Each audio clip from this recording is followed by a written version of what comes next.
د مازدیګر له 6 بجو وروسته دلته یو عجیبه شانته څه پیښیږي. ټول خلک په سپورتي تمریناتو بوخت شي او داسې ښکاري چې ټول ښار د المپیک لوبو ته تیاری نیسي. موږ سپورت کوو ځکه وجود ته مو ګټه لري.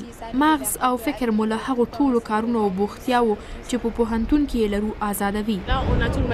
موږ ټول هغه توکي لرو چې اړتیا ورته لرو او شاوخوا داسې خلک لرو چې هڅوي مو.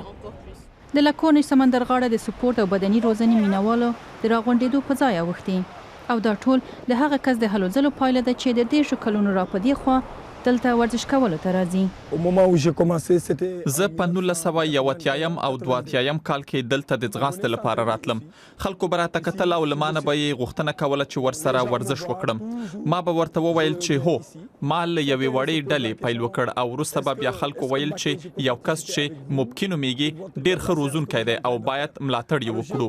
نو له همدې شیبې هر څه پیل شول. په همدې دلیل د ټولنې له هرې برخې وګړي او آن هغه کسان چې سیاستوال دي د سمندر غاړې ته راځي. زه داسې ویلی شم چې د عبدو دیوف له ولسمشرۍ را په دې خوا ټول مخکښ سیاستوال لکه عثمان تنور دیینګ، ممدود دیوپ هم دلته راتلل. حتی هغه مهال کله چې عبداللهی وادي ولسمشر و. اوسنی ولسمشر مکی سال په پرله پسې ډول دلته راتلو. ورزش د خلکو سره د پیژندګلوۍ او خبرو اترو یوه لاره هم ده او همدا و چې مباکي د لومړي ځل لپاره د خپل راتلونکي میرمنې سره هم دلته ولیدل.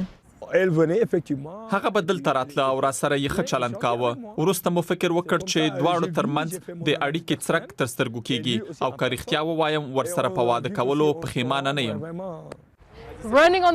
د سیند پر غاړه منډې ځغاسته اسانه نه ده، خو له دې نه د بدن د ټولو غړو د روزنې لپاره بله ښه لار نشته. تاسو کولی شئ چې د هر ډول سپورت لکه ځغاستې، فوټبال او جمناستیکي لوبو د ترسره کولو لپاره دلته راشئ او وړیا روزنه د نړۍ په یوه ښه برخه کې ترلاسه کړئ.